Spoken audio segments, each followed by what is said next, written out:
présidente, mes chers collègues, le compte administratif 2024 confirme les craintes que nous énoncions lors du budget primitif de cette même année. Nous disions encore une fois que l'approche comptable du budget, la course au satisfecit des agences de notation, les annuités de la dette toujours plus réduites, tout cela produisait un budget contraint, loin des grands besoins de notre région et de sa population. Et nous donnions maints exemples relatifs aux missions majeures auxquelles sont tenues les régions, les transports et les lycées. Donnant son avis sur ce compte administratif 2024, le Césaire renouvelle ses alertes. Les ratios financiers sont certes positifs sur l'épargne, la dette et l'investissement, mais ils ne font pas à eux seuls une politique.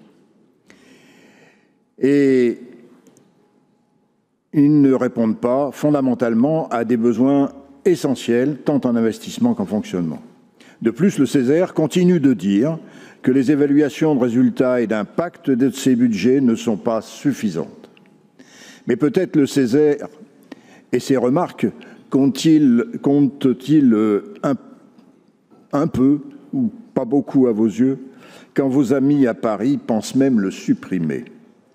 Parmi les glorieux résultats que vous mettez en avant figurent les annuités de la dette, désormais réduites à 2,8 années. Mais pourquoi faire? Pas pour ouvrir et réouvrir des lignes du quotidien, en favorisant un maillage régional utile pour tous les territoires et pour toute la population où qu'elle vive. Boris Boucher interviendra tout à l'heure concernant la réouverture de la ligne Clermont-Volvic, Mont-d'Or-Ussel, mais on peut parler de l'ensemble du maillage régional, les besoins sur les lignes de la rive droite du Rhône, la ligne Grenoble-Gap. Pas pour contenir les coûts des transports des usagers et voyageurs, puisque les augmentations de billets et abonnements ne cessent pas.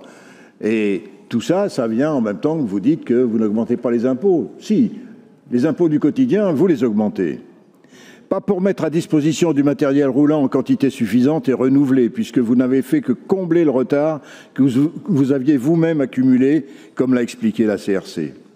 Pas pour investir et peser de tout le poids de la région pour qu'enfin vous obteniez de la SNCF et de l'État le règlement des problèmes majeurs du Clermont-Paris, du Toulouse-Paris qui irrigue, il faut le savoir, l'ensemble des départements de l'ouest de la région, ou pour trouver une solution pérenne à la transversale Bordeaux-Lyon.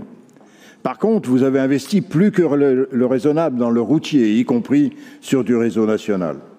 Et le budget 2025 que vous nous avez proposé prolonge ses travers et ses manques et se prive des 100 millions potentiels de la taxe mobilité. Pour illustrer encore ces déficits dans la réponse aux besoins, et alors que vous ne cessez donc de clamer que vous maîtrisez l'impôt, je ne peux taire la saignée que vous allez imposer aux familles dès septembre pour les transports scolaires. Profitant de la gestion transférée aux régions et de l'harmonisation des tarifs sur les territoires, vous avez décidé de rendre payants ces transports historiquement gratuits dans 4 départements sur 12, en dédouanant par là même les investissements de ces propres départements. Vous auriez pu examiner des hypothèses positives par le haut, si ce n'est en visant la gratuité, mais au moins en minorant les coûts dans les 8 départements où les familles étaient déjà sollicitées.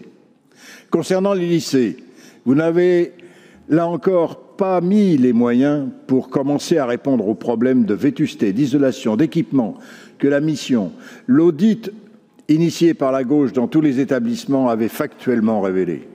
2024 a encore signé un manque criant d'estime et de soutien aux établissements publics, en particulier ceux dédiés à la formation professionnelle et une aide au-delà de l'obligatoire pour l'enseignement privé. Vous avez de même, sous couvert d'expérimentation, organisé l'externalisation de services, en particulier ceux de l'entretien, avec des retours désormais catastrophiques, des témoignages multiples de prestataires privés déficients. Là encore, à quand une réelle évaluation de ces choix? Enfin, puisque vous êtes aussi contraint par des recettes aléatoires, en particulier alimentées par la TVA, vous avez fait des coupes sombres dans la culture et comble avec un tiers du budget en moins dans l'environnement. Alors, année après année, drapé de vos certitudes et de vos autosatisfactions, vous ne voyez pas les fractures qui marquent notre région et les souffrances que vivent nos populations.